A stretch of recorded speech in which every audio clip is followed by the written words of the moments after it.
lahal kuffar. Karena pada saat matahari terbenam, dia bersamaan dengan dua tanduk setan, dan pada waktu itulah orang-orang kafir menyembah Tuhan yang dianggapnya.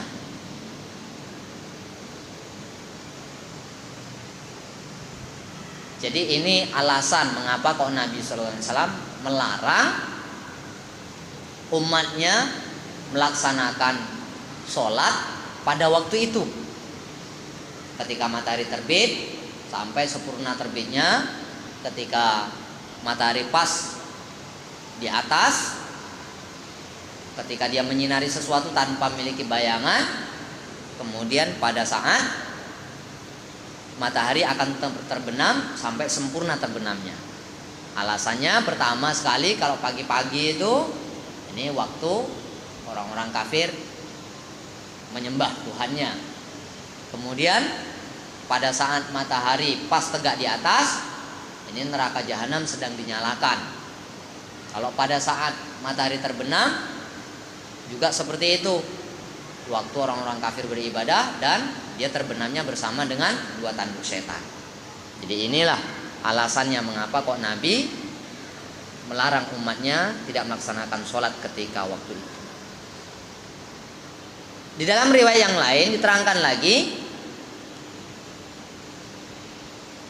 Antaus an Aisyah radhiyallahu anha annaha qalat wahima Umar innama naha Rasulullah ayyutaharra tulu'u syamsi wa ghurubuha.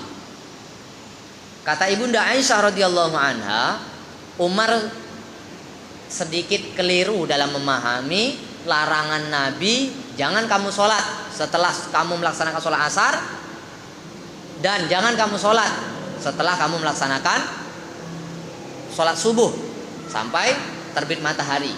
Kalau sholat asar sampai terbenam matahari. Kata Ibunda Aisyah radhiyallahu anha, Nabi melarang melaksanakan sholat pada di saat matahari terbit dan di saat matahari terbenam adalah jika dikerjakan dengan sengaja. Jika bermaksud memang dia melaksanakan ibadah pada waktu itu. Kalau dia ingin melaksanakan sholat, aku nantilah kalau udah matahari nak terbenam bawa aku sembahyang. Dia sengaja, ada unsur kesengajaan yang seperti itu dibenci. Itulah yang dimaksud oleh Nabi Sallallahu Alaihi Wasallam. Tundal sekejap lagi lah, gagang lah. Wah ini masih seru nih main bola, gagang aja lah. Selesai di main bola, matahari nak terbenam, mau dia sebut terkebel-kebel nak sembahyang. Sengaja dia sembahyang macam tu. Berulang kali dia buat macam itu. Inilah yang menyebabkan Allah Subhanahu Wa Taala marah. Dibenci oleh Nabi Sallallahu Alaihi Wasallam yang sengaja, dan dianggapnya waktu itu adalah waktu yang baik melaksanakan sholat. Dibuatlah alasan macam-macam sehingga dia menganggap bahwasanya sholat pada saat matahari akan terbit dan matahari akan terbenam itu adalah hal yang baik, satu hal yang baik. Dianggapnya seperti itu. Nah, yang inilah yang dihukumi oleh Nabi Sallallahu Alaihi Wasallam, yang dilarang oleh Nabi Sallallahu Alaihi Wasallam dengan makruh, benci. Nah, itu dilarang oleh Nabi, maksudnya melarangnya itu kalau dia ada unsur sengaja. Tapi kalau tidak ada unsur kesengajaan, ya. Kalau tidak ada unsur kesengajaan, terlupa, tidur kayak dia, sado-sado dah matahari nak terbenam, sholat lah dia, walaupun matahari nak terbenam. Kemudian Nabi Shallallahu Alaihi Wasallam juga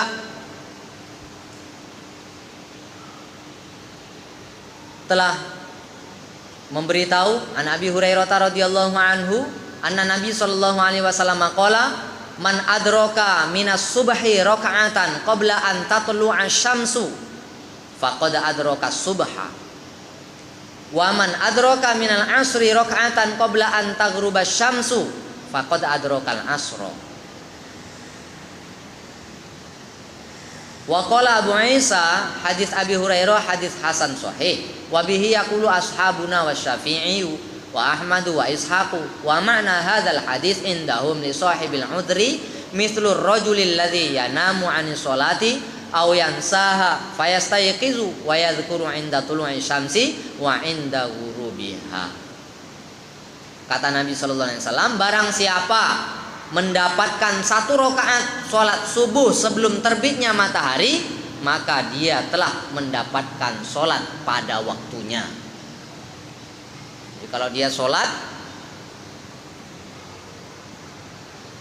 baru dapat 1 rakaat, baru sampai sujud yang kedua, kemudian matahari terbit, kata Nabi, yang seperti itu dia telah mendapati sholat pada waktunya. Tapi kalau baru takbiratul ihram, Allahu Akbar, dah matahari naik. Nah, yang ini sudah keluar dari waktunya. Jadi kalau dia sudah mendapati 1 rakaat, maka dia tidak termasuk melaksanakan sholat di luar waktunya, masih dalam waktunya. Kalau sudah dapat 1 rakaat. Begitu juga sholat asar. Kalau dia melaksanakan sholat asar dapat 1 rakaat, wa man adraka minal asri raka'atan qabla taghruba syamsu faqad adrakal asra. Kalau dia mendapati sholat asar 1 rakaat sebelum matahari terbenam, maka dia telah melaksanakan sholat asar pada waktunya. Ini pendapat yang dipegang oleh Imam Syafi'i, Imam Ahmad bin Hambal, Ishaq. Makna hadis ini menurut Imam Syafi'i, menurut Imam Hambali, maksudnya adalah bagi orang yang punya uzur. Bagi orang yang punya uzur. Contohnya seperti 1 orang laki-laki yang tertidur. Bagi 1 orang yang tertidur, sado-sado dah nak maghrib, sado-sado dah matahari nak tenggelam, atau sado-sado dah matahari nak terbit. Sadonya itu dia. Ini bagi orang yang punya uzur, ataupun orang yang lupa. Jadi tidak mengapa dia melaksanakan sholat pada saat itu. Jadi kalau dia sadarnya pada saat matahari akan terbenam atau matahari akan terbit, yang seperti itu tidak ada masalah, silakan. Ini hadis ini kalau menurut pendapatnya Imam Syafi'i, Imam Hambali, khusus bagi orang yang uzur. Kalau bagi orang yang terjaga, yang sado, dia cuma menunda-nunda, kalanglah sekejap lagi aku sembahyang, sekejap lagi lah, sado-sado dah nak maghrib. Yang macam ini lain, karena dia tidak mendapati uzurnya, karena dia bukan tergolong dalam penguzuran. Kalau bagi orang yang uzur tidak ada masalah. Mungkin uzurnya diantaranya di rumah tidak ada pembantu sama sekali, sementara dia sudah tua, dia tidak bisa berbuat apa-apa, jam pun dah kabur dia nengok, tak tahu waktu dia nengok. Kadang-kadang pun sembahyang kalau tak diingatkan tak sembahyang deh. Nah, yang seperti itu karena sakit, yang seperti itu tidak ada masalah. Sampai-sampai diingatkan, dah sembahyang Pak. Aku belum sembahyang lagi. Dah jam berapa Pak belum sembahyang? Maka dia ketika ingat, ketika sadar seperti itu, ya dilaksanakan sholat, walaupun dia hanya mendapati 1 rakaat pada waktunya. Itu sudah dianggap sholat pada waktunya. Kalau dia alasannya lupa, ataupun karena sakit ingatannya dan lain-lain sebagainya, yang uzur diterima oleh syar'i.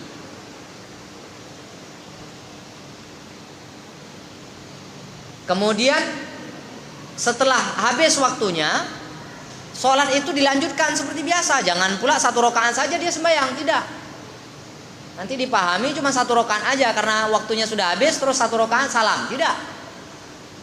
Umpamanya dia sholat asar, waktunya tinggal sedikit lagi, begitu dapat 1 rakaat, azan pun berkumandang. Dia teruskan sholatnya sebanyak 4 rakaat seperti biasa.